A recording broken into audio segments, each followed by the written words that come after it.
नमस्कार, news one India में आप सभी का स्वागत है और मैं हूं आपके साथ परिधि जोशी। बुलेटिन की शुरुआत बड़ी खबर के साथ करेंगे, जहां पीएम मोदी और जो बाइडेन की मुलाकात खत्म हो गई है। जी हां, दोनों नेताओं के बीच द्विपक्षीय बातचीत हुई है और पीएम आवास पर दोनों नेताओं के बीच यह बातचीत हुई है। आपको बता दें कि अमेरिकी राष्ट्रपति जो बाइडेन जो G20 शिखर सम्मेलन में शिरकत करने के लिए भारत पहुंच गई है और इसके बीच आपको बता दें कि पीएम आवास पर दोनों ही बड़े नेताओं के बीच ये द्विपक्षीय बातचीत हुई है और कई ऐसे अहम मुद्दे हैं जिनको लेकर इस बीच चर्चा की गई है। साथ ही आपको बता दें कि अमेरिकी राष्ट्रपति पहली बार राष्ट्रपति बनने के बाद भारत दौरे पर आए हैं और कल G20 के शिखर सम्मेलन में हिस्सा लेने वाले हैं। और इसी बीच आपको बता दें कि आज प्रधानमंत्री और अमेरिकी राष्ट्रपति जो बाइडेन के बीच द्विपक्षीय बातचीत हुई है। कई ऐसे अहम मुद्दे हैं जिनको लेकर आज चर्चा की गई है।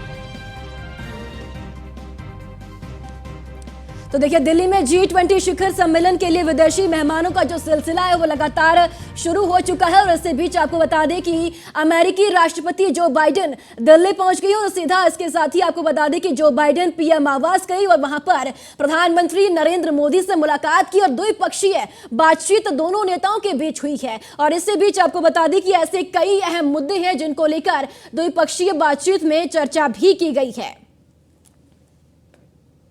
तो ये दो तस्वीरें आपके सामने हैं, जहां पर जो बाइडेन का भव्य स्वागत किया गया है। केंद्रीय मंत्री जनरल वीके सिंह ने भव्य तरीके से जो बाइडेन का स्वागत किया। और दूसरी तस्वीर आप देखिए, महाशक्तियों की मुलाकात, जहां पर प्रधानमंत्री नरेंद्र मोदी और अमेरिकी राष्ट्रपति दोनों की मुलाकात यहां पर हुई है। और ये तस्वीरें दोनों ही काफी महत्वपूर्ण है क्योंकि दोनों महाशक्तियां एक साथ इन तस्वीरों में नजर आ रही है। तो G20 के सम्मेलन के लिए लगातार राष्ट्राध्यक्षों का जो सिलसिला है वो भारत पहुंच रहे हैं। और इसके बीच आपको बता दें कि अमेरिकी राष्ट्रपति जो बाइडेन दिल्ली पहुंच गई हैं। जो बाइडेन का एयरपोर्ट पर भव्य स्वागत किया गया। केंद्रीय राज्य मंत्री वीके सिंह ने जो बाइडेन का स्वागत किया है और उसके बाद से ही जो बाइडेन पीएम आवास पर गई, जहां पर प्रधानमंत्री से जो बाइडेन ने मुलाकात की और द्विपक्षीय चर्चा हुई है, बातचीत हुई है और कई ऐसे मुद्दे हैं जिनको लेकर चर्चा की गई है। साथ ही इसको बता दें आपको कि इस बैठक में 5G और 6G स्पेक्ट्रम, यूक्रेन और सिविल न्यूक्लियर क्षेत्र में प्रगति और उभरती प्रौद्योगिकियों पर भी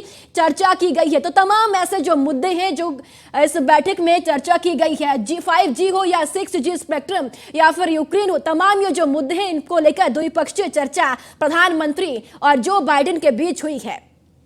तो काफी महत्वपूर्ण ये दो तस्वीरें आपके सामने हैं। G20 से पहले की तस्वीरें, कल G20 शिखर सम्मेलन में अमेरिकी राष्ट्रपति जो बाइडेन हिस्सा लेंगे, शिरकत करेंगे। उसके बीच आपको बता दें कि ये तस्वीरें भी काफी महत्वपूर्ण है क्योंकि एयरपोर्ट पर केंद्रीय राज्य मंत्री वीके सिंह ने जो बाइडेन का स्वागत किया। और दूसरी तस्वीरों में आप देख सकते हैं कि महाशक्तियों की मुलाकात की तस्वीरें सामने आई है। प्रधानमंत्री की ओर से भी ट्वीट किया गया है। दोनों तस्वीरें ये साझा की गई है।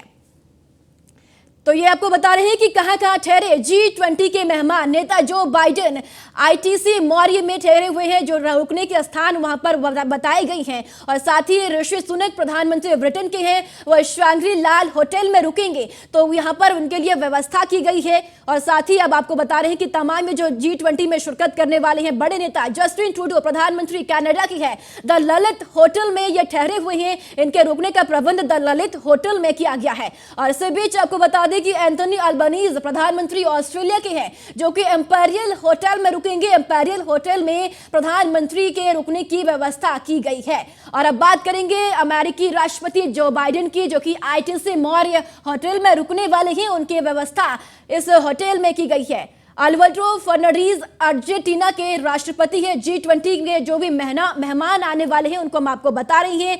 एंथनी अल्बनीज ऑस्ट्रेलिया के प्रधानमंत्री G20 के ये भारत में मेहमान के तौर पर पहुंचने वाले हैं। और साथ ही आपको बता दें कि लुइस एनसीसियो लूला दा सिल्वा ब्राजील के ये राष्ट्रपति हैं और ये भी G20 शिखर सम्मेलन में शिरकत करेंगे। और साथ ही आपको बता दें कि जस्टिन ट्रूडो कनाडा के प्रधानमंत्री हैं, G20 में ये भी शिरकत करने वाले हैं। तमाम ये राष्ट्रों के राष्ट्राध्यक्ष जो कि अब G20 शिखर सम्मेलन में शिरकत करने जा रही है।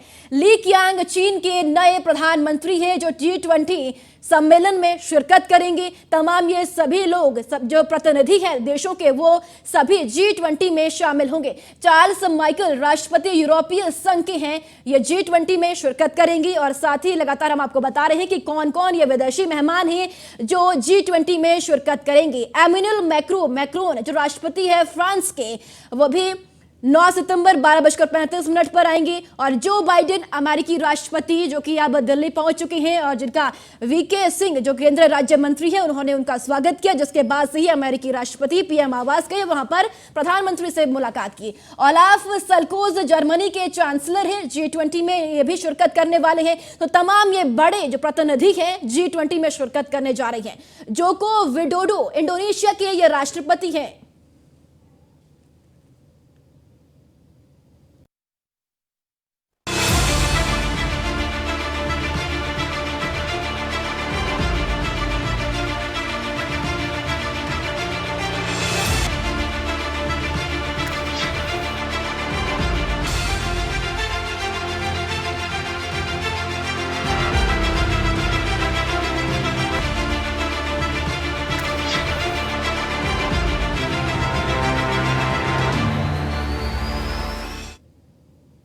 और अब बात मऊ की करेंगे, जहां घोसी उपचुनाव में सपा की बड़ी जीत हुई है। जी हां, सपा प्रत्याशी सुधाकर सिंह ने बीजेपी के प्रत्याशी को मात दे दी है। बीजेपी प्रत्याशी दारा सिंह चौहान को 42,672 वोटों से हराया गया। और घोसी से लेकर लखनऊ तक गठबंधन कार्यकर्ताओं में जीत का जश्न देखा जा रहा है।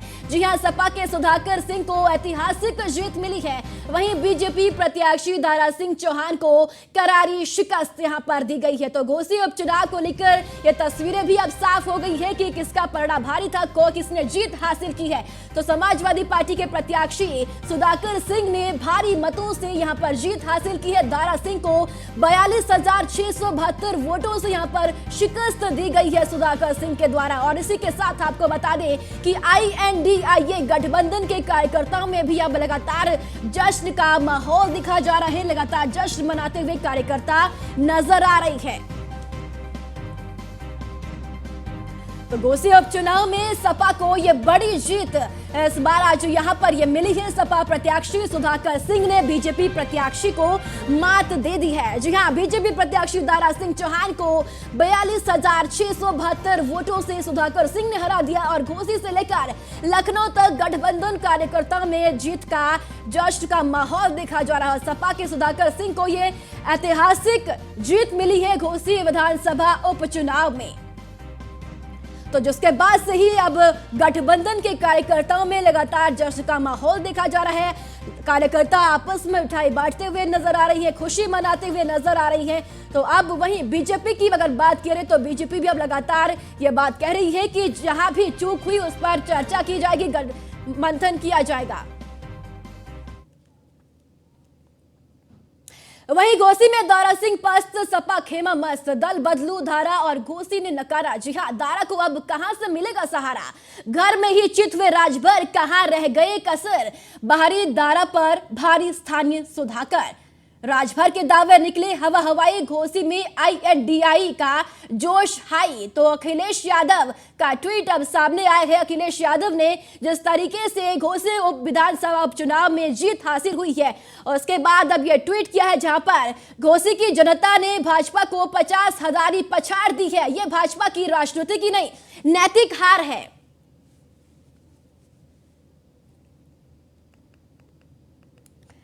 तो घोसी में जिस तरीके से जीत हासिल की है INDI गठबंधन के प्रत्याशी ने, उसके बाद से लगातार जश्न का माहौल भी देखा जा रहा है। लगातार अखिलेश यादव का ट्वीट भी सामने आया है। उन्होंने ट्वीट कर सभी को बधाई भी दी है। इसके साथ ही अखिलेश यादव ने पूरे यादव समाज को जिस तरीके से कहा गया था, उसके बाद से अब लगातार अखिलेश यादव और कार्यकर्ताओं में जोश का माहौल देखने को मिल रहा है। वहीं घोसी उपचुनाव में समाजवादी पार्टी की जीत के बाद सहयोगी पार्टियों ने भी जश्न मनाना शुरू कर दिया है। लेकिन यह प्रश्न मनाने का तरीका बिल्कुल है, जिसमें एक तरह अखिलेश यादव की तस्वीरों को मिठाई खिलाई गई, तो वहीं ओम प्रकाश राजभर की तस्वीरों पर कालीख पोती गई।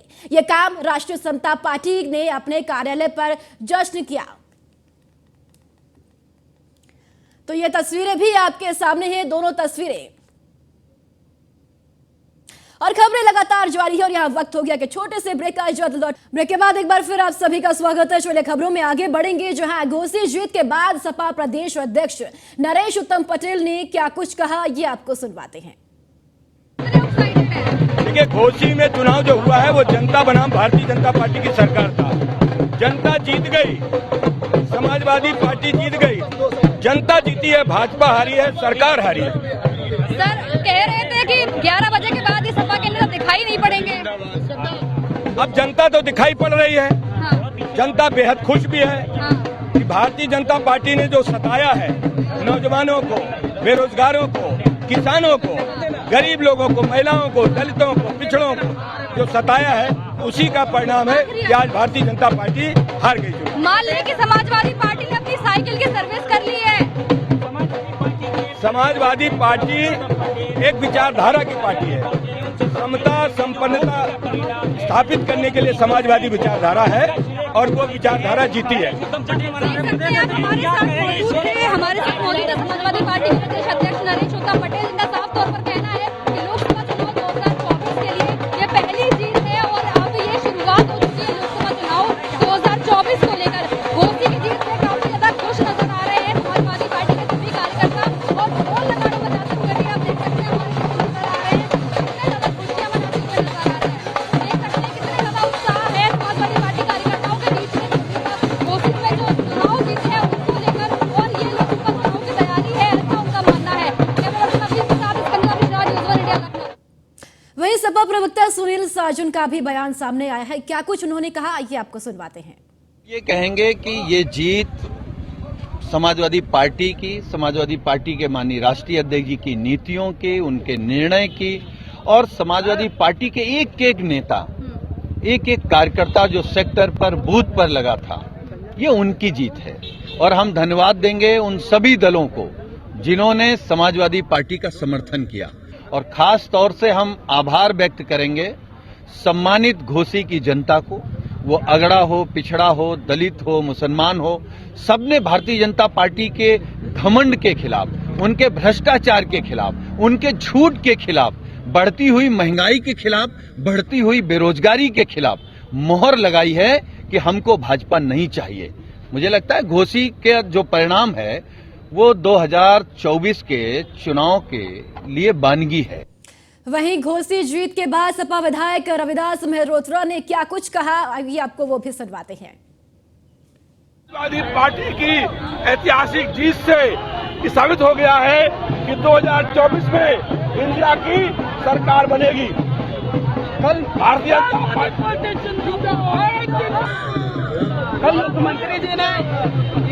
मुख्यमंत्री जी ने इंडिया को जो गठबंधन है उसको जोड़ने के कंस और रावण से तुलना की है।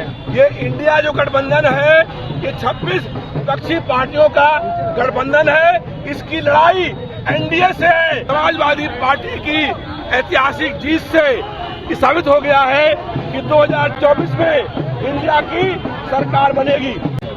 कल भारतीय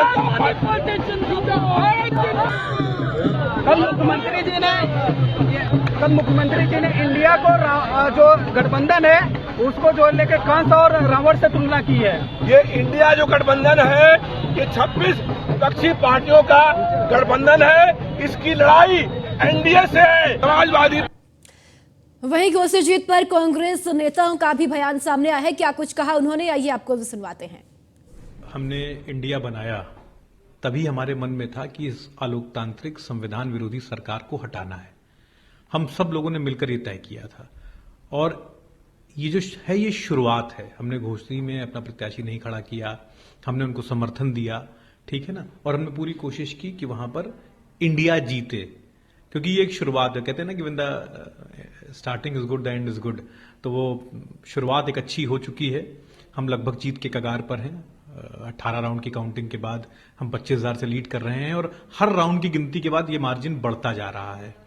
ये जीत जनता की है। ये जीत फासीवादी सोच को खत्म करने की जो शुरुआत है उस सोच की जीत है। तो मुझे लगता है कि तो अच्छा ही हो रहा है, और आगे आने वाले जो 5 स्टेट्स के चुनाव हैं मुझे लगता है वो भी बेहतर ही रहेंगे। वहां पर भी हम अच्छा कर रहे हैं, और 2024 भी बहुत। और इसी के साथ इस बुलेटिन में इतना ही। खबरें लगातार जारी है, आप बने रहिए न्यूज़ 1 इंडिया के साथ। नमस्कार।